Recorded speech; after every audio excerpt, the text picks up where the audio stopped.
Good morning, everybody. Here is Enrico Gobbetti from CRS4 talking to you while enjoying lockdown in his home in Sardinia. Today, myself and my co-authors will focus on a very timely topic: indoor environments. Reconstruction of indoor environments from acquired samples is one of the most rapidly developing subfields of 3D reconstruction. As for all 3D reconstruction processes, devices sample a collection of possibly noisy and sparse measures of the environment, from which a clean application-dependent 3D model must be inferred. As we will see, indoor environments themselves, as well as target applications, have very peculiar features that make the problem very challenging. In this survey, we strive to provide an up-to-date integrative view of the vast amount of computer graphics and computer vision research in this area. Let's start by defining more precisely our focus. First of all, we do not specifically discuss the acquisition process, but concentrate on the reconstruction pipeline from the acquired geometric or visual samples. Second, we mostly target full 3D reconstruction, as opposed to solutions that only strive to generate 2D floor plans. In terms of pipelines, moreover, we do not target interactive acquisition or modeling, but rather processing pipeline that automatically reconstruct 3D models from samples. Most of the surveyed solutions, as we will see, work in a batch rather than an online fashion, since they need to solve complex global optimization problems to generate their output. As a matter of fact, as opposed to plain surface reconstruction, the goal is not to replicate dense surface and appearance details, but to discover architectural elements and indoor objects, as well as to organize them in a consistent visual and geometric structure that captures their relations. We have organized a massive amount of research done on this topic in a large survey that you will find in the conference proceedings. In this presentation, we are going to summarize our main findings. We encourage you to refer to the article text for much more details and a very detailed bibliography. This survey is a collaboration of 6 authors from 3 institutions distributed across Europe. Like myself, my colleague also prepared this presentation while enjoying various flavors of lockdown in their respective indoor environment.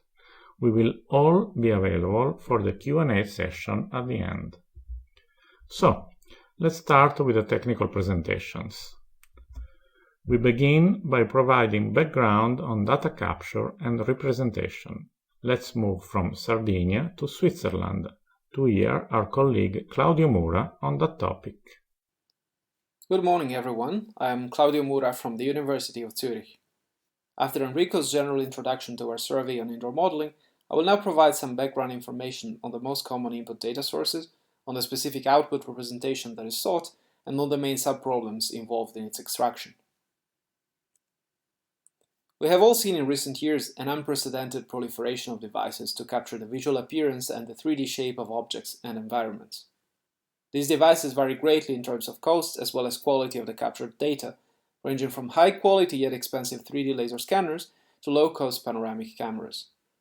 Despite their differences, they all generally allow to generate large amounts of digital measurements of real-world entities with an unprecedented ease. Be it images or 3D point clouds, these raw data are typically noisy, unorganized, highly redundant, and often massive in size. Converting them into more compact and manageable 3D models in an automatic manner has been a central topic in computer graphics and computer vision, and is today more than ever of paramount importance.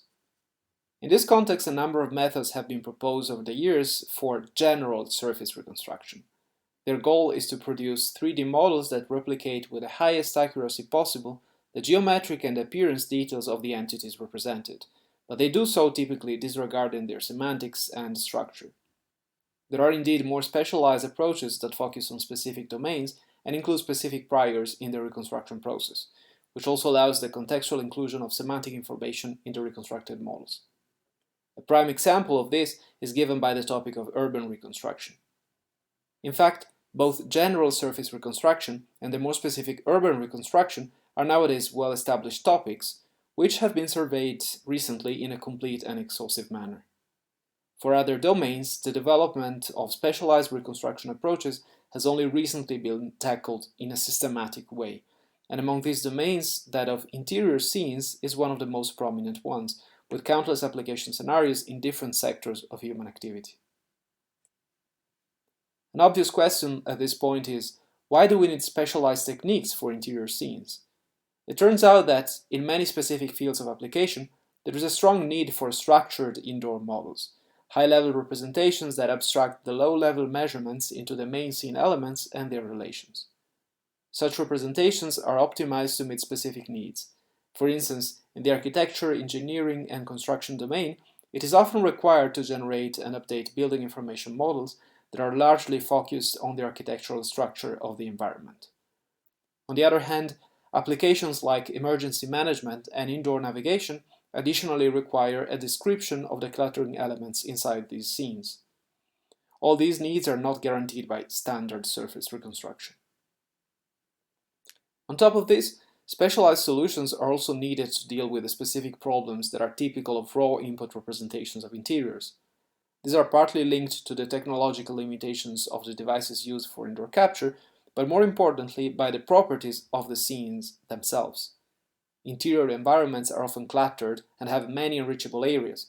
Moreover, they contain transparent as well as textureless surfaces, which gives rise to a number of specific artifacts, as we will discuss shortly.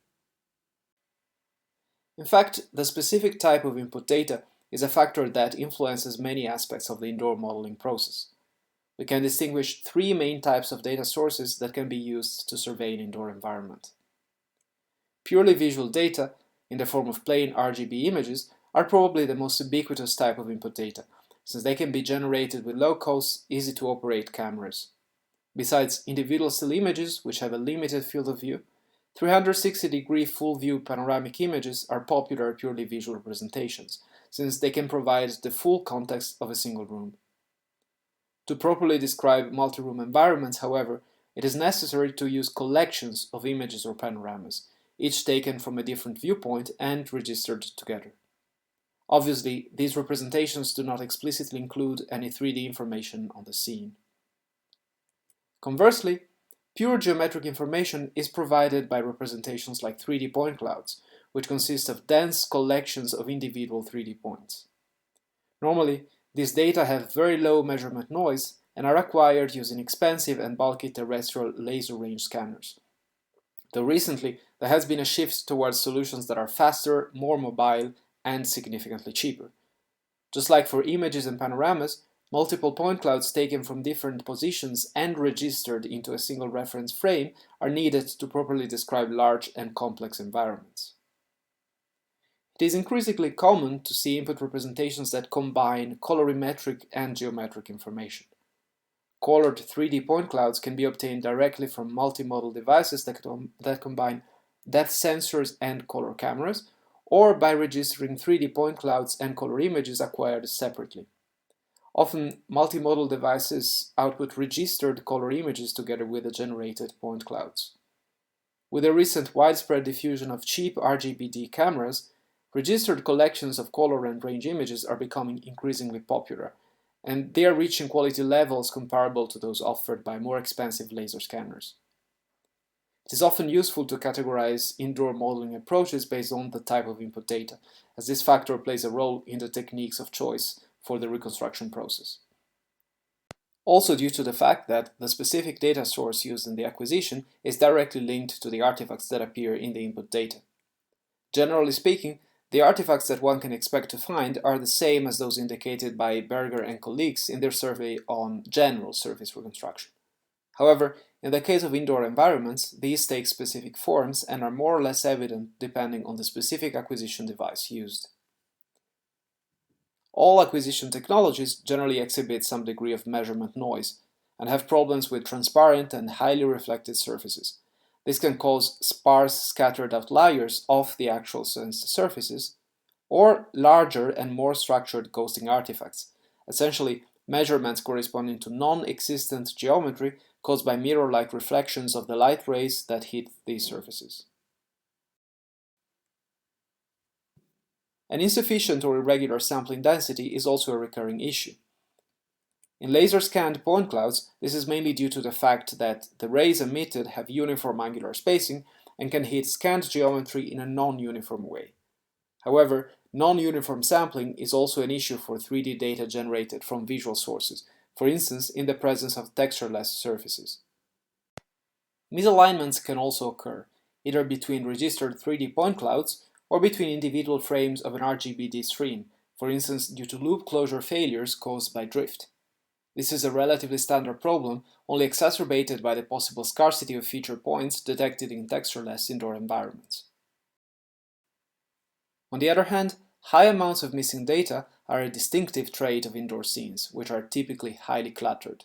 This makes it difficult to capture inaccessible parts of the scene and originates many shadowed areas, caused by objects occluding the line of sight from the sensing device to the structures of interest. One can find plenty of examples of these artifacts in the many research datasets of indoor scenes that have been publicly released in recent years. We don't have the time for an in-depth description here, so for additional details we refer you to the paper. Given the acquired measurements of an indoor environment, the ultimate goal of automatic structured indoor modeling approaches is to convert them into a structured model. We mentioned already that this is a high-level model that abstracts the main elements of the environment and their relations. More specifically, also based on the work by Ikehata and colleagues and on the more recent paper by Armeni et al., we can describe this model as an architectural graph-based data structure. The nodes correspond to elements of the scene, rooms, walls, floors, ceilings, but also movable objects contained in the scene, and are associated to both geometry and visual appearance. The edges correspond to geometric relationships between the nodes, typically proximity. So based on this, a scene can be described as a graph of rooms bounded by walls, floor and ceiling, connected by portals, doors and passages, and possibly containing furniture or other movable items. So this graph has a topological part, the connection graph, a geometric part, the shape of the various components, and a visual part, the appearance model of the different nodes. This representation serves two fundamental purposes. First, it simplifies semantic analysis of the scene and enables a number of domain-specific applications, for instance, indoor navigation. Second, it makes the indoor modeling process tractable by implicitly constraining the possible output. And this is particularly important since indoor scenes normally exhibit extreme variability in both architectural shapes and object arrangements.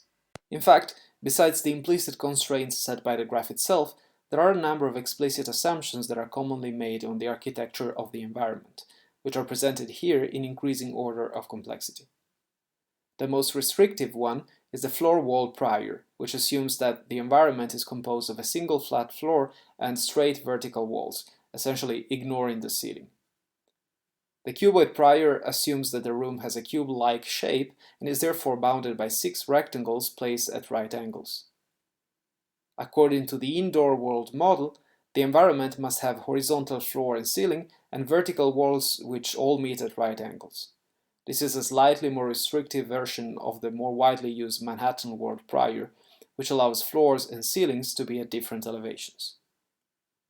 The Atlanta world prior, or augmented Manhattan world, lifts the restriction that walls must meet at right angles. Allowing floors and ceilings to be sloping while keeping the verticality of walls results in the vertical walls prior.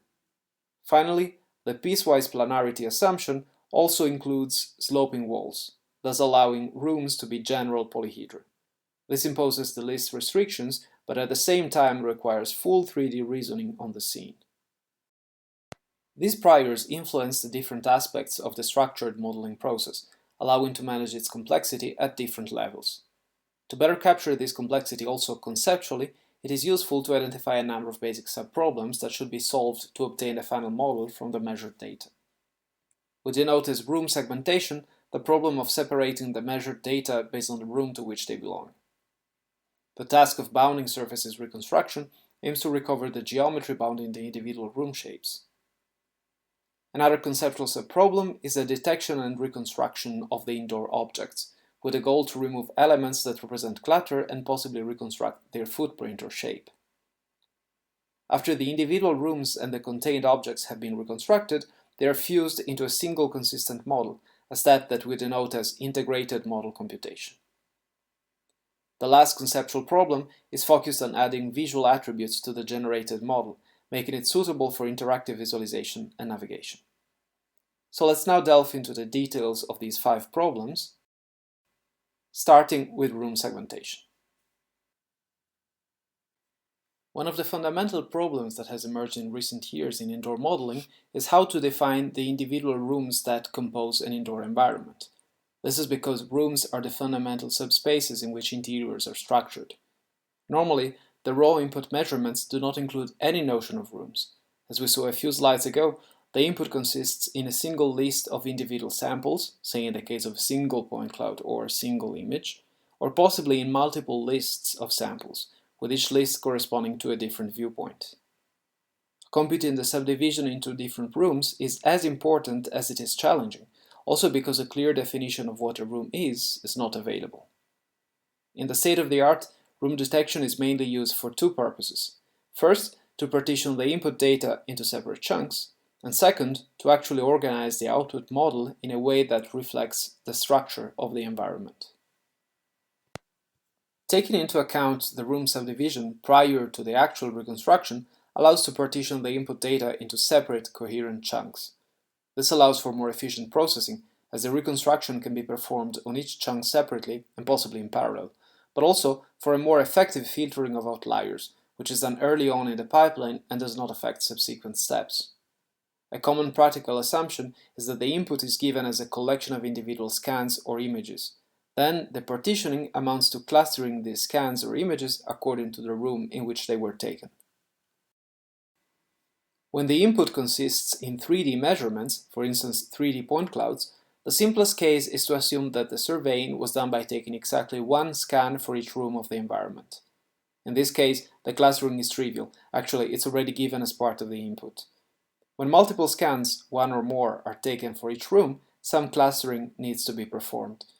A well-established technique that has emerged in recent years is to cluster the scans based on the visibility information from their origin, that is, the viewpoint from which the scans were taken. This is based on a technique originally developed for visual scene exploration and consists in computing for each viewpoint which parts of the scene are visible. And then grouping the viewpoints based on the visible surface overlap, that is, based on the amount of visible scene parts that they have in common.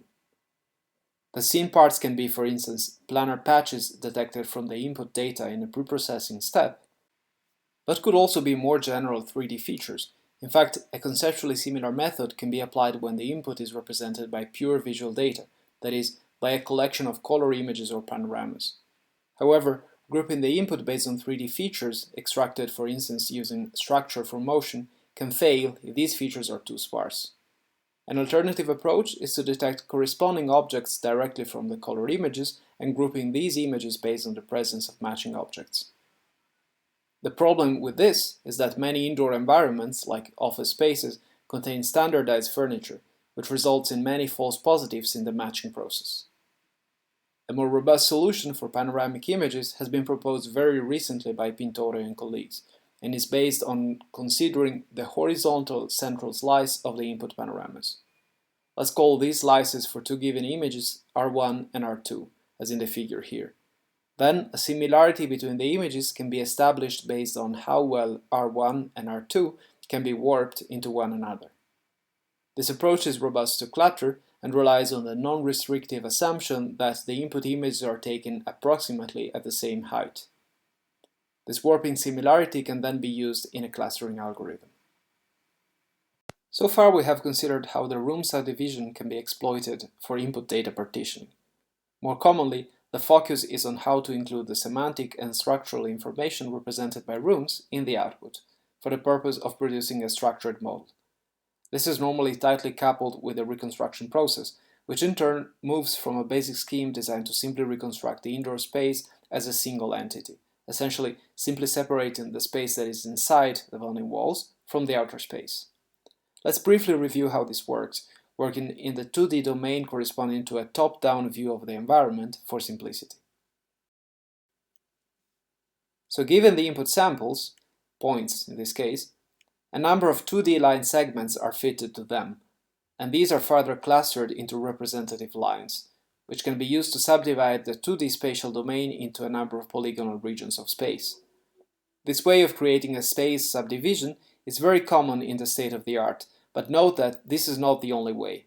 Obviously, it could be extended to the third dimension, and the regions could also be shaped differently. Why not? Anyway, the regions that correspond to the interior space are extracted from the space subdivision, for instance using min-cut optimization, using mainly two types of information. The point coverage at the interface between two adjacent regions, which indicates how likely it is that the two regions are separated by a wall, and a measure of insideness, which is computed on individual regions, not on pairs of adjacent ones, and denotes how likely it is that the region corresponds to the interior space. This measure is often defined as the fraction of visibility rays shot from the center of the region that hit input measurements. To extend this technique to the multi-room case, one typically includes the scan positions in this process. Perhaps the simplest extension of this model is to initially assume that each room is covered by one and only one scan. The set of scans define a set of labels, one for each room.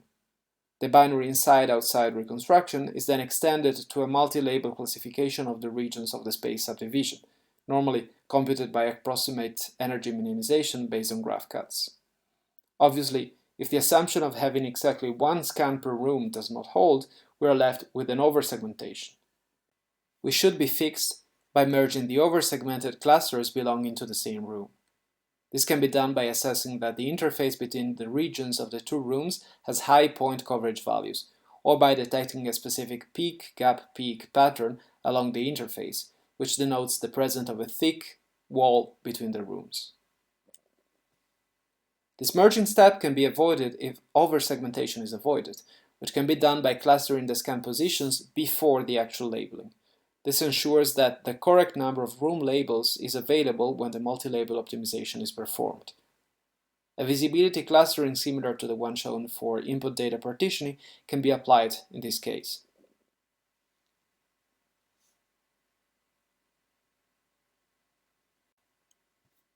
In practice, the only minor difference is that this procedure is normally applied to the regions of the space subdivision that contain a viewpoint, rather than directly to the viewpoints themselves, as shown here in the figure, where the space subdivision is a three-dimensional structure and the regions of space are polyhedra.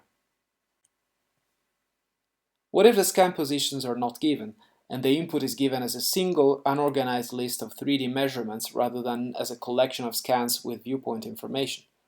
A direct extension is to generate synthetic viewpoints, for instance by performing a dense sampling of the space around the input data, and then applying the same procedure to these synthetic viewpoints.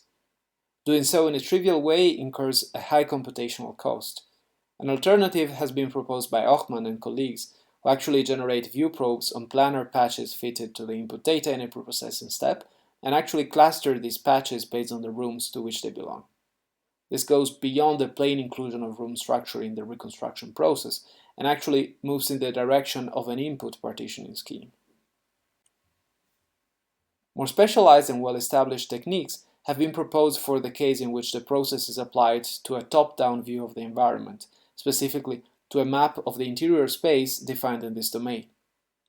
Ikehata et al. Have applied visibility clustering to individual pixels, essentially defining rooms as clusters of pixels that see the same boundary pixels. Recently, recurrent convolutional neural networks have been used to extract approximate room masks for the same top-down view of the interior space. In the same domain, other researchers have also proposed alternative approaches that do not make use of visibility information. Ambrose et al. Resort to the multi-label optimization scheme described earlier and generate synthetic viewpoints by sampling the medial axis of the free space. Mura and colleagues detect rooms by applying an iterative binary clustering to the regions of space of a 2D space subdivision, using diffusion distances to establish a similarity between the regions. The approach simulates the diffusion of heat from sources placed in the regions. High coverage interfaces between regions block heat diffusion, resulting in a uniform heat level within the same room. Note, however, that this approach does require the availability of scan viewpoint information to terminate the iterative clustering. To wrap up this part, it is useful to highlight that room segmentation has a dual role. On the one hand, it allows to partition the input data into separate chunks, allowing for independent processing of each room and for increased computational efficiency. On the other hand, and even more importantly, it provides fundamental information about the structure of the environment that is included in the output model. Exploiting the room structure for input partitioning is still largely uncharted territory, especially in the case of purely visual input, while applying room segmentation to structure the output model is a more well-established technique. A number of approaches have been developed, especially when the input is represented by 3D data and the reconstruction domain is the 2D top-down view of the environment. So techniques are typically based on visibility reasoning, but a few alternative ideas have been explored as well. This concludes the review of room segmentation techniques. And now I hand it over to Giovanni, who will discuss the approaches for bounding surfaces reconstruction. Thank you, Claudio. I'm Giovanni Pintore from CS4, and I will introduce this section about bounding surfaces reconstruction. Well, the goal of this task is to recover structural elements from partitioned indoor spaces. The typical input is a room segmentation that is obtained in a previous step of the pipeline, and the expected output is a room layout structured into floor, ceiling, and wall elements.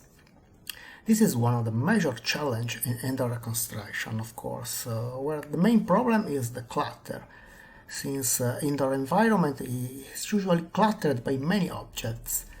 Such clutter is not relevant for the architectural structure identification and also results in occlusions and missing sampling, so generic methods for surface reconstruction tend to fail in this particular context.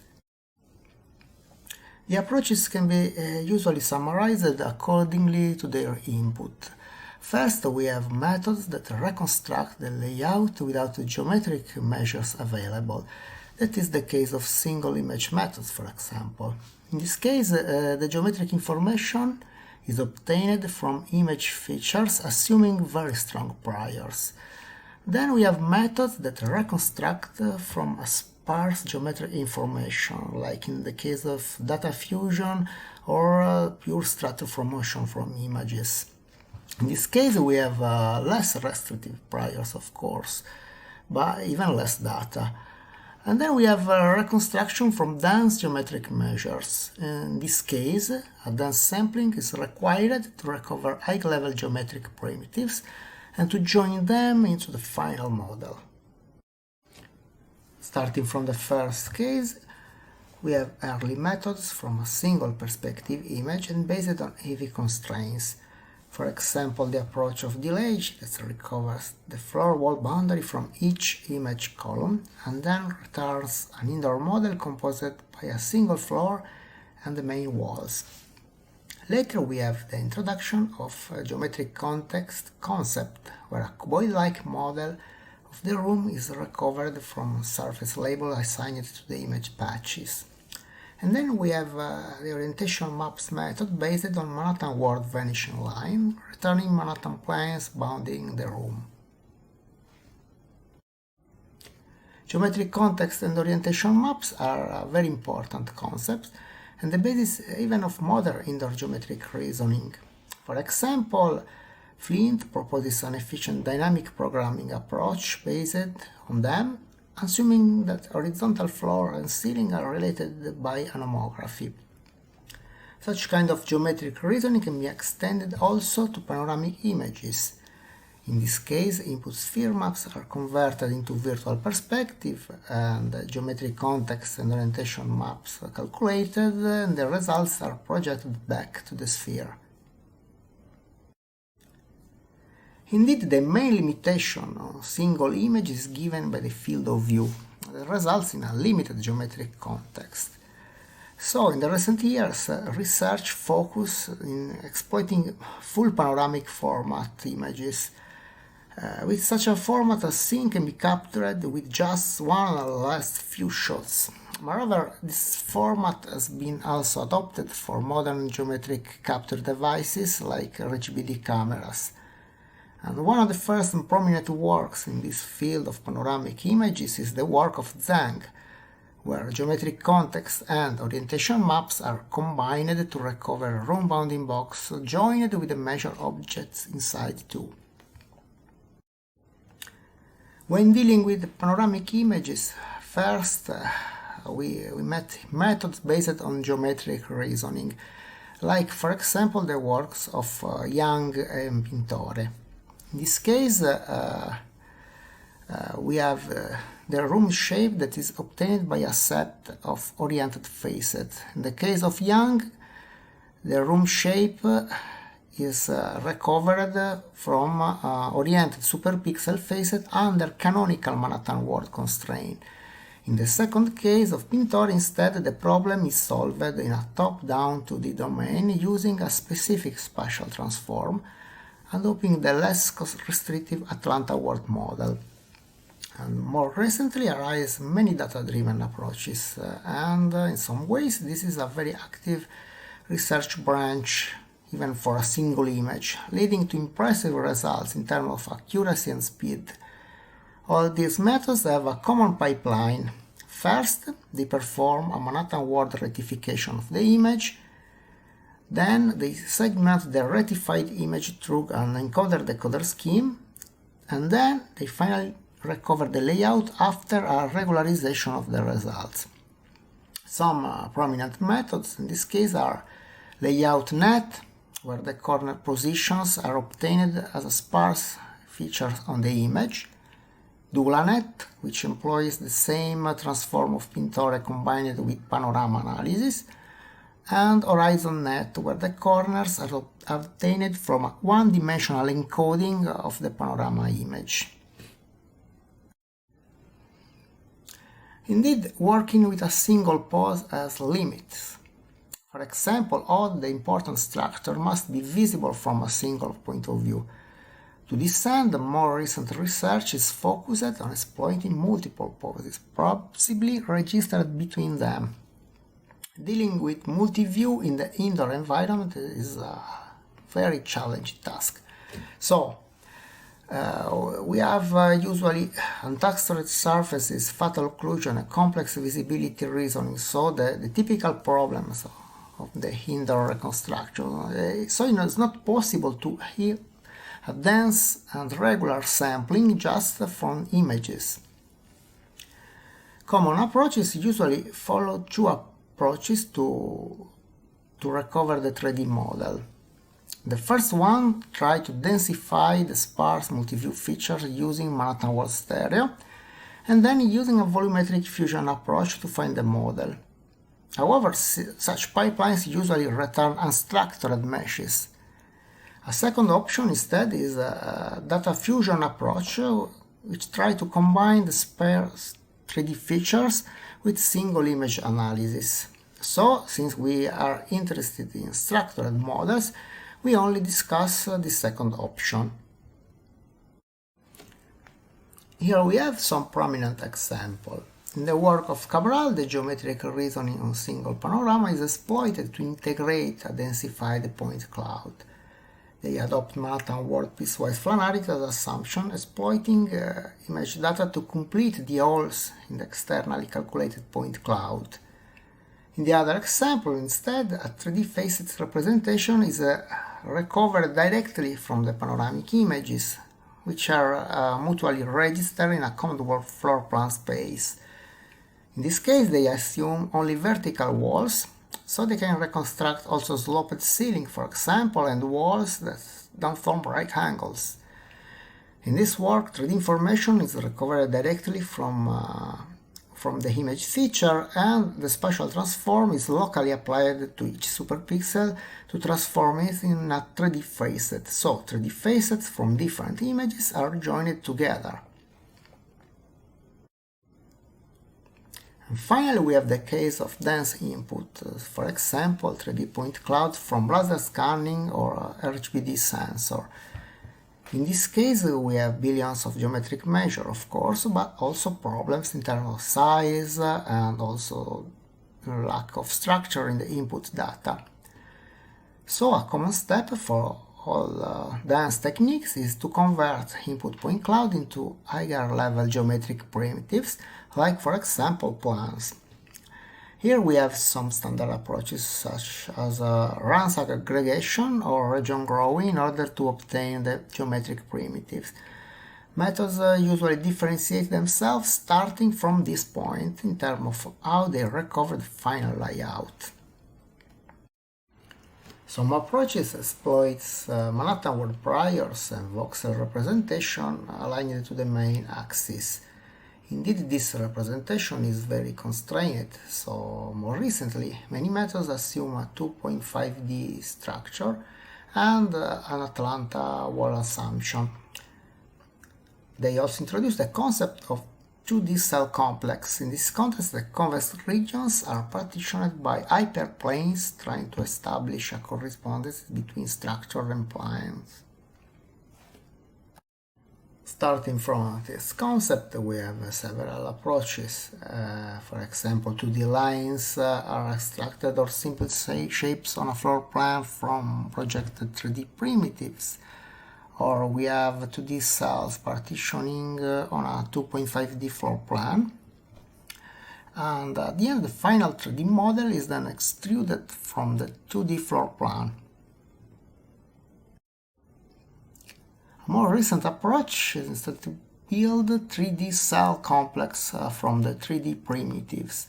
For example, Mura extracts a set of 3D plans from planar patches and then performs a multi-label optimization to assign cells.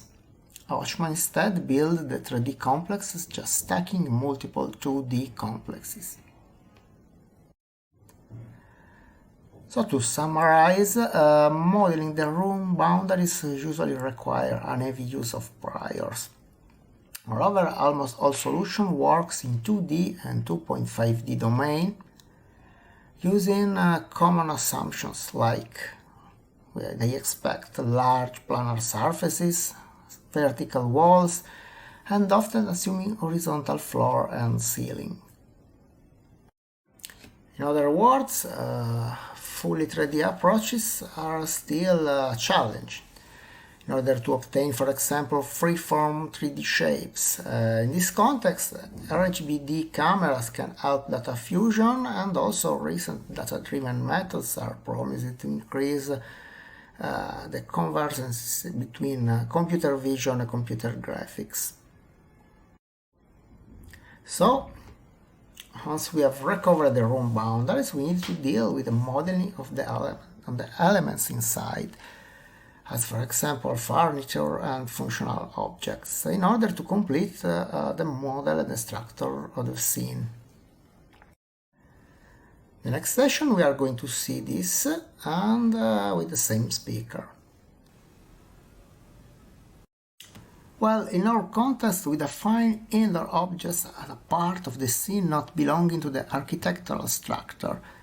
Typical example is the furniture, or we have the lamps and many everyday items. Indeed, object detection is a large topic itself, so in our state of the art we'll focus only on object detection and reconstruction embedded in a structured indoor model. In this context, the main goals for indoor modeling are basically three. First, we intend object detection as a clutter removal. That is the case of methods focused on the permanent structure instead of finding the movable objects inside the environment. This is the typical goal of methods starting from advanced 3D data without images, for example. Then we have the methods that actually reconstruct the objects. In this case, we have objects that are intended as a functional part of the model, like, for example, 3D objects with a non-zero volume, or even flat objects like outlets, lights, or air vents. In the first case, the methods are usually focused on the as-built modeling reconstruction. So, clutter needs to be removed as early as possible. In this context, the solution usually depends on the input data, and the technique are designed to maximize the recall on the permanent component itself. From 3D input, we have different ways to filter the clutter. Some techniques start directly fitting 3D primitive and then try to remove the outlier points. Then other methods first project the 3D data on a 2D floor plan and then they remove the 2D outlier points. And other methods first partition the 3D data into oriented rectangles and then check if the primitives connect floor and ceiling.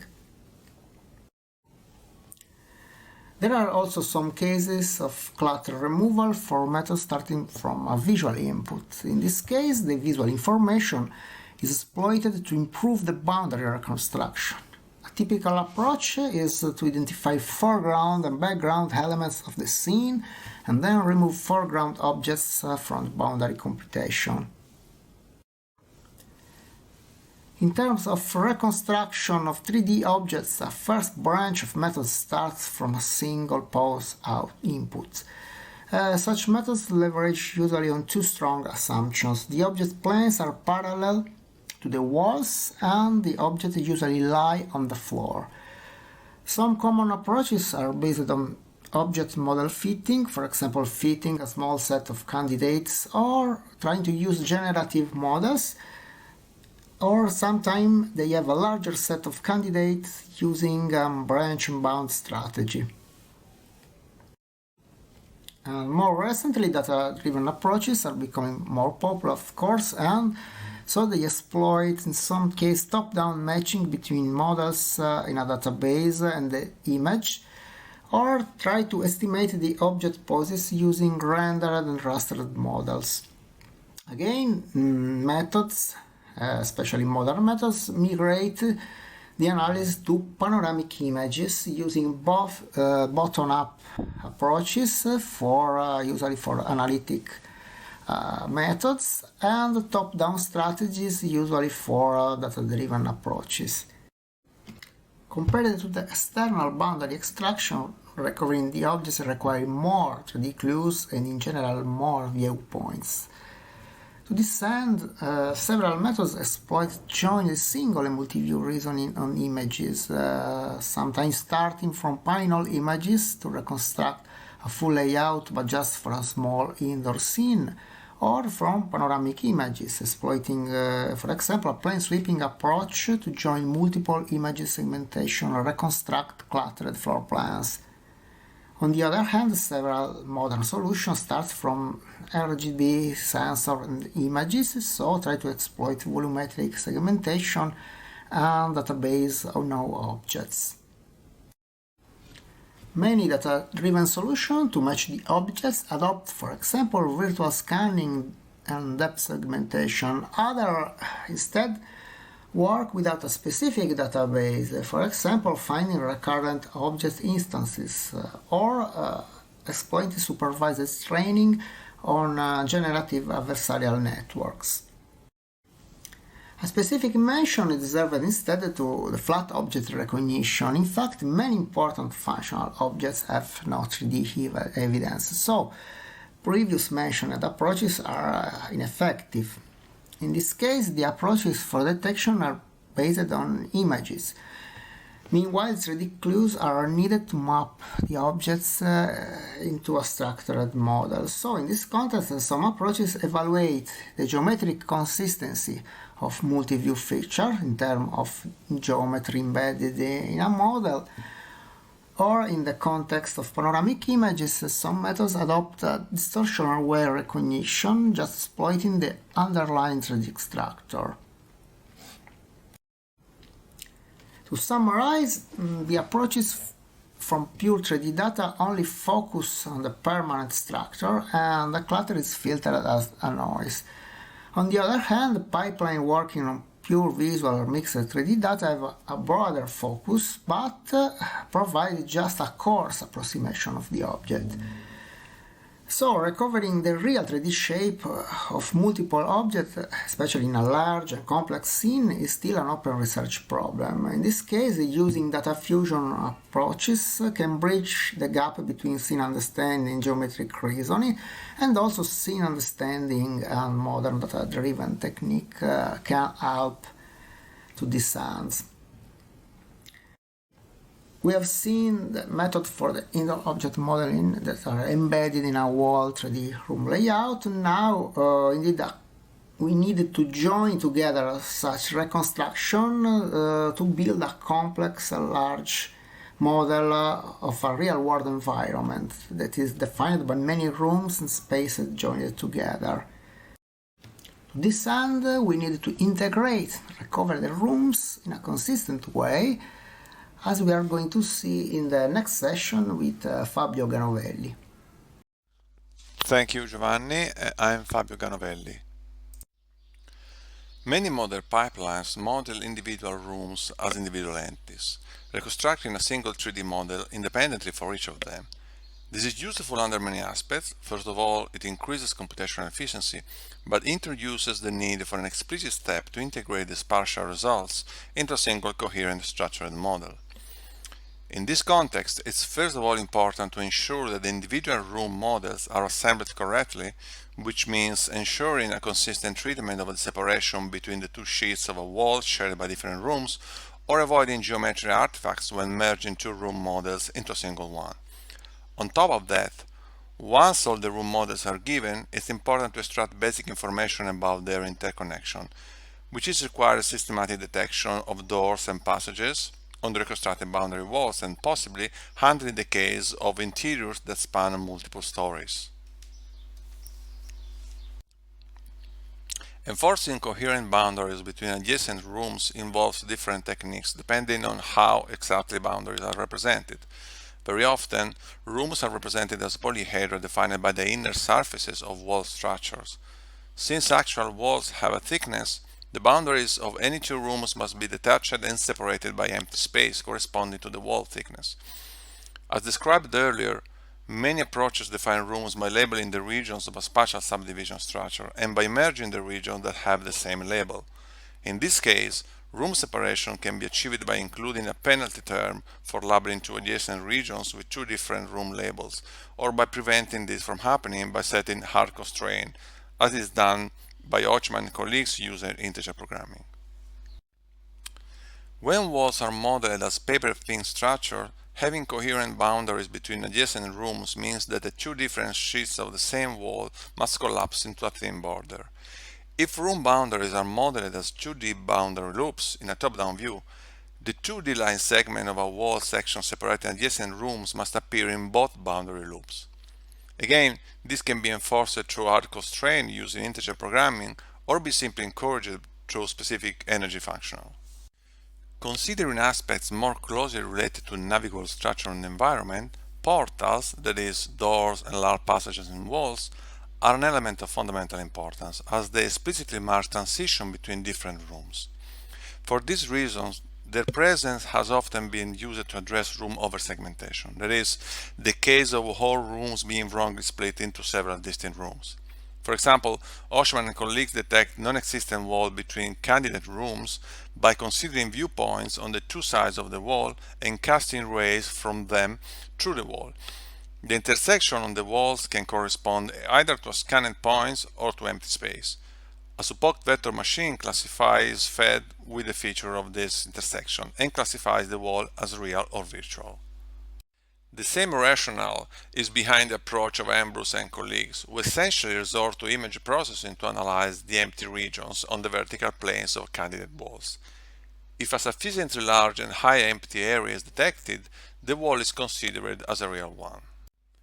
In both examples, the detection of opening mainly serves the purpose of avoiding oversegmentation by detecting only true walls. However, portal detection can be applied in a more principled manner to detect transition between rooms.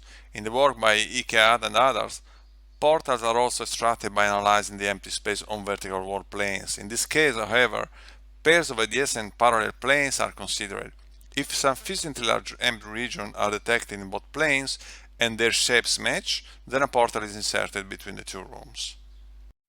And this information is explicitly used towards the definition of a room graph.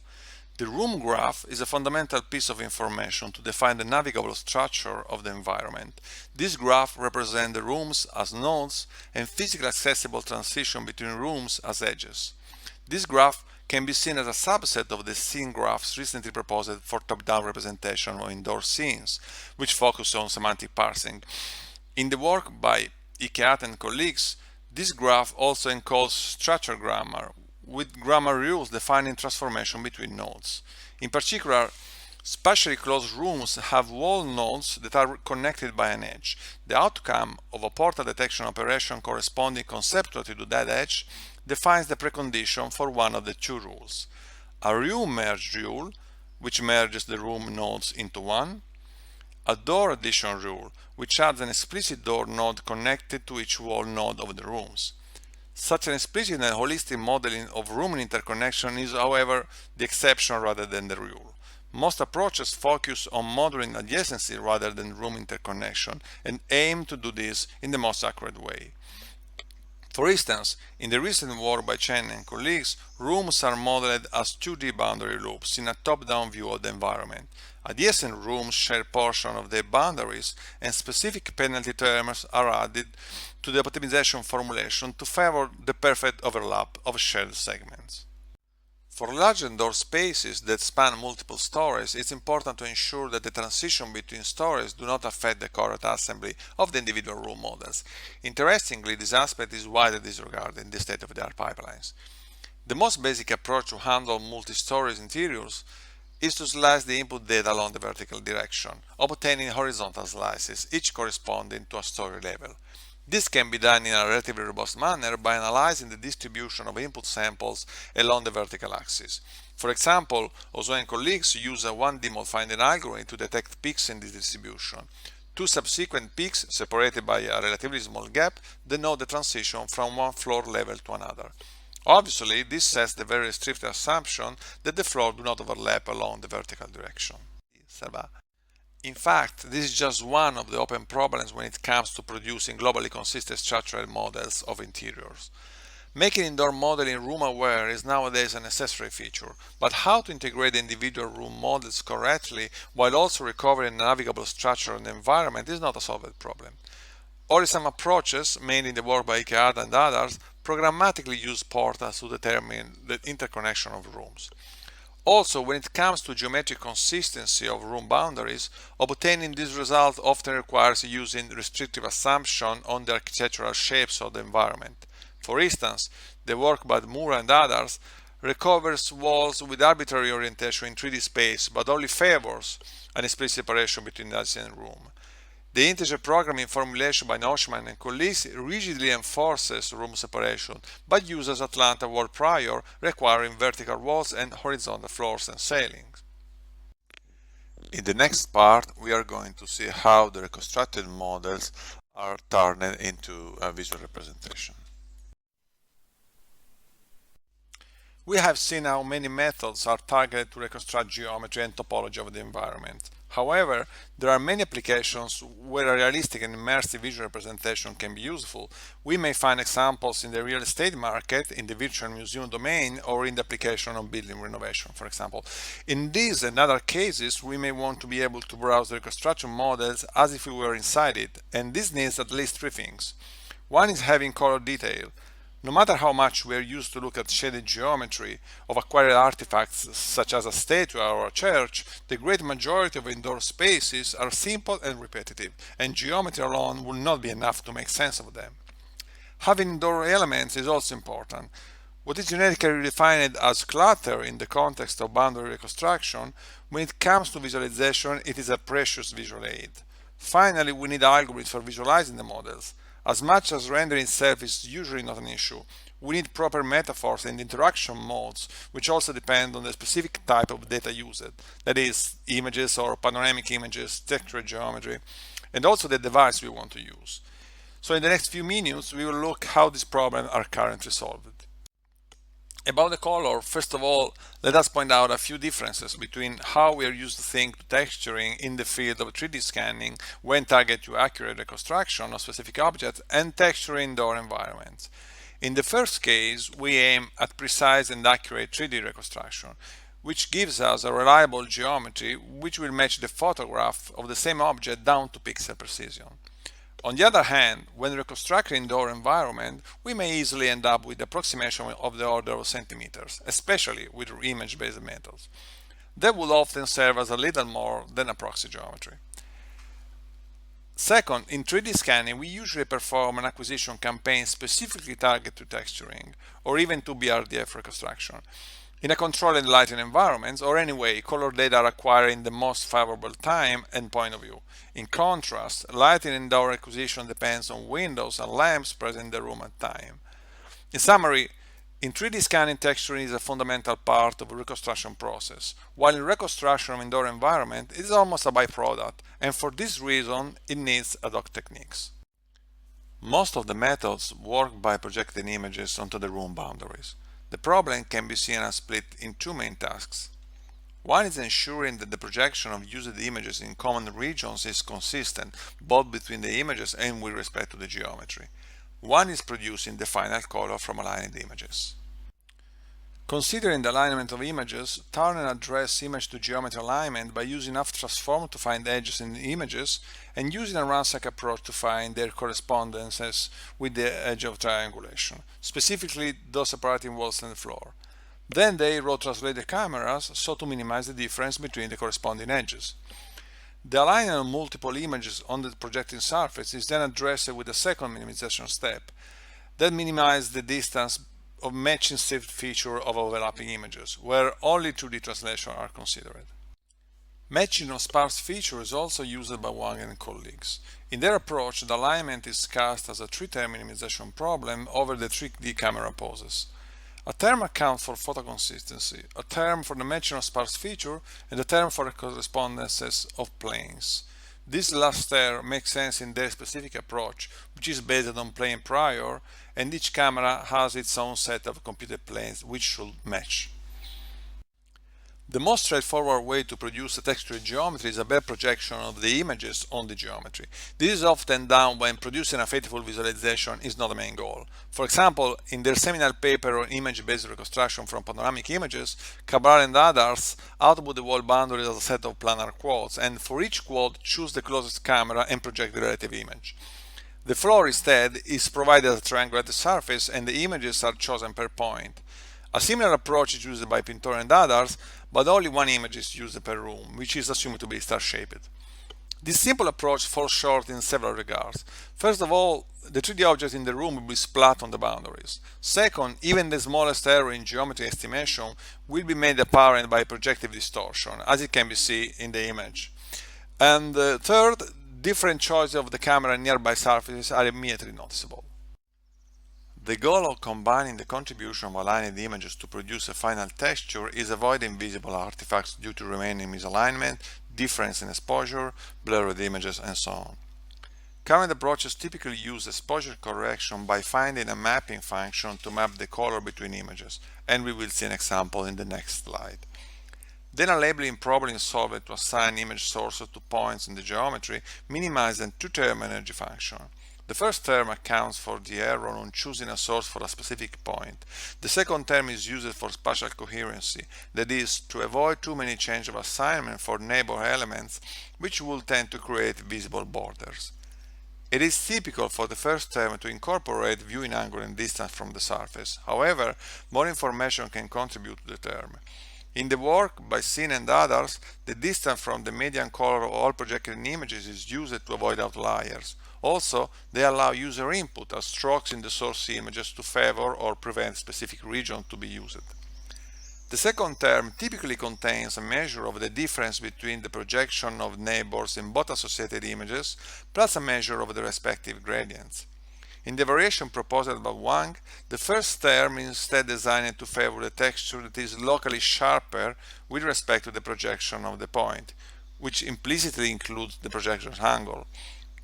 Also, they introduce a final step of smoothing by reintroducing a contribution for the simple average of all images by including in the energy the difference between the Laplacian of the projection. As mentioned before, the image acquisition is typically done in an uncontrolled lighting environment, and images will have to be corrected prior to their combination. When using RGBD cameras, many images will be available, and thanks to the automatic white balancing of the cameras, they will be in a possibly wide range of exposures. Zhang and colleagues took advantage of it by assuming a purely diffusive environment and setting a minimization problem over radiance and exposure values for each vertex of the final mesh.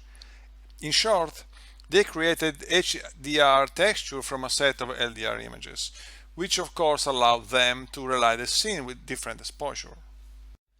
So far we consider only solutions that target the creation of view-independent texture geometry, but there are applications where this is not necessary. For example, Colburn and colleagues implemented a system for indoor modeling that uses view-dependent texturing. The advantage of view-dependent texturing is that, from the point of view of the camera, the rendering is very realistic since it's the actual photograph of the scene. On the other hand, if you want to change the geometry of the scene, as you can see in the example where a column is removed and a door is opened, the image will not correspond to the new geometry anymore. Their idea is to store for each editing view the set of images projected onto the geometry within the view frustum in a view-dependent texture atlas. In the example shown, there will be the images of the room unveiled by the new door and of the wall covered by the column. There are also many cases where the actual color appearance of the environment is not important and all you need is just a plausible result. In these cases, a viable alternative is to synthesize the color. For example, Chen and colleagues propose a method that takes as input an annotated 3D scene and propose a number of alternative colorization. They use an annotated database of images to learn local material rules, that is, rules that bound the color of a table and chair, or a sofa and armchair, and so on. Furthermore, they add predefined global aesthetic rules, then set up a minimization problem over the material type. As for color appearance, there are so many applications where the actual layout of furniture itself is unimportant, and a plausible one can be synthesized. User input can be taken for creating room layout. For example, Merrill and colleagues proposed a system where the user edits the 3D scene and the element of the scene are rearranged following visual and functional criteria. Su and others instead take user input in the form of a sketch and infer placement rules from a database of over 700 well-constructed scenes taken from Google Warehouse. Karman and colleagues instead use the Sun RGBD database, which contains 10,000 depth images from the real-world scene, for learning co-occurrences, spatial arrangement, and higher-order relation between the elements in the rooms. Finally, there are approaches such as the ones by Fisher and others, and by Fu and others, that create layout based on the functionality of spaces. Here the idea is to infer activity maps from partial scans, using a pre-trained classifier, and then synthesize the scene accordingly to the activity map. When it comes to visualizing indoor environments, the rendering itself is no more difficult than in the general case. If anything, the room structure allows to take full advantage of visibility culling techniques. What is more interesting is the way the environment can be browsed, the metaphor used to control the browsing activity, and the type of data that are used. We all have experience with first-person shooter games, and keyboard-mouse combination to control point and direction of view respectively. However, very often free browsing every corner of every room is not what the application needs, and the keyboard and mouse interaction are not suitable for touchscreen devices that do not have them. Sankar, in its seminal paper on indoor acquisition with a smartphone, shows the environment as a collection of cylindric panoramic images, one per room. In their system, a clickable arrow is overlaid to move to the next room, and the transition is implemented by showing the video that was shot during the acquisition process. In the Tomb Viewer, developed at the University of Munich and then a commercial product, the position of the panoramic images are shown in overlay as small spheres. Upon clicking a sphere, the view is moved to the corresponding panorama. During the transition, the current panoramic image is zoomed in to convey the sense of movement towards the next image, and then faded into the new one. Di Benedetto and colleagues also use a set of panoramas. Similar to the work of Sankar, they use clickable arrows to show neighbor panoramas in the visiting graph, which is computed in a preprocessing phase.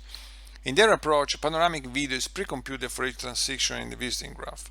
Since the video is panoramic, the viewing direction can be changed while moving from one point to the next. However, computing panoramic videos may be an overdoing when transitions are between especially close panoramas. Pintore and colleagues use the same system, but handle the transition by projecting the combination of initial and final panorama onto the geometry. Translating a reconstructed indoor environment into a production-ready 3D model is still challenging.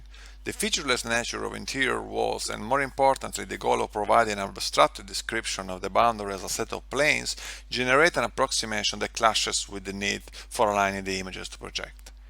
Furthermore, the poor sampling or abstraction of interiors also breaks the consistency between images and reconstructed geometry. On the visualization side, we can say that panoramic images offer the great advantage of having perfect rendering, even if from a finite set of locations, provided that the transitions are well handled, are currently preferred in choice. Again, the quality of the final model is still a challenge for photorealistic visualization and unconstrained browsing. Hello, here is Enrico Gobbetti again, continuing to enjoy lockdown in the same indoor environment. All good things come to an end, hopefully also bad ones, and it's time to wrap up. Our presentation has quickly covered the state-of-the-art in structured indoor reconstruction. Again, we refer you to our article for much more information and a detailed bibliography. Moreover, a longer version of this talk will also be presented in a tutorial form at SIGGRAPH 2020, so some of you could even hear us twice, talking from our homes, or hopefully from our offices. To summarize, our survey has highlighted that structured indoor reconstruction is a well-defined area of research in itself that requires specialized solutions to produce the desired structural models from captured samples. The overall problem is very challenging, but we have shown that research has witnessed substantial progress in the past decade, growing from methods handling small-scale, single-room, simple environments to techniques that handle substantial artifacts and produce high-level structured models of large-scale, complex, multi-room buildings. However, several areas remain for future work. I'll conclude my talk with just a quick overview of the main identified ones. The first important point is that in order to offer a robust solution for the ill-posed reconstruction problems, very strong priors are typically imposed. For instance, very few methods target complex ceilings or curved surfaces. Relaxing such constraints is a main avenue of future work.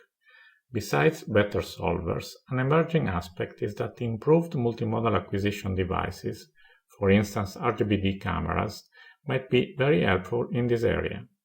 This is because by providing denser visual and depth coverage, they reduce reconstruction ambiguities. Usage of RGB data, as opposed to purely visual or purely geometric input, is thus becoming a constant for most solvers taking complex models. A second important take-home message is that research approaches are increasingly evolving from simple rule-based methods to assemble local reconstruction to more general optimizers that strive to globally minimize some fitting function. However, most optimization solutions still tend to target relatively small-scale, multi-room environments with simple priors, using, for instance, planar surfaces and full in-core processing. The global reconstruction of massive models with complex architectural shapes is still a challenge. These require progress both on the global solution methods and on their efficient parallel multi-scale implementation on larger environments. As already mentioned, moreover, the recent years have seen the consolidation of multimodal capture systems, which provide lots of information to work with. Very few solutions, however, jointly exploit color and 3D data, which are typically handled in different stages of the pipeline. Performing data fusion to combine visual and depth cues into multimodal feature description is therefore a very important avenue of future work, since joint analysis promises to better cope with heavily cluttered and partial acquisitions. At the opposite, purely visual input is extremely ambiguous and makes reconstruction very hard. Regular and panoramic cameras are therefore not the best capture device to use for inferring the shape of an indoor environment. On the other hand, indoor reconstruction from camera capture is extremely interesting for a number of applications, and it is possibly the only way to provide tools usable for the masses. Therefore, many solutions are emerging in this area, and given the strong ambiguities, they need to strongly exploit prior knowledge or additional capture information. Two recent trends in this area are to exploit knowledge learned from large databases, as well as putting the user in the loop to improve capture and reconstruction. In particular, it is not uncommon to exploit data from additional sensors, such as inertial units, for instance, by tracking paths. Finally, the trend of moving from hard-coded priors to priors learned from data is a general one, and not limited to purely visual input. This is not surprising, since learning-based solutions are becoming a general approach for many problems in computer vision and computer graphics. In our context, they are also especially well adapted, since man-made indoors exhibit strong regularities that can be learned from examples and are transferable across model kinds. For the same reason, a combination of geometric reasoning with purely data-driven solution is also particularly promising, because the mix of geometric regular architectural elements and freely dispersed indoor clutter could use the best of both worlds. In this context, the rapid emergence of annotated real and synthetic model databases is very important for both training and evaluation purposes. Our survey includes a detailed list of the currently available ones. And with this final remark and yet another referral to an article, we have come to an end. That's it for today. We are now all available for a short Q&A session. In addition, all authors may be contacted by email, and some of them will even sometimes answer. Thanks for your attention.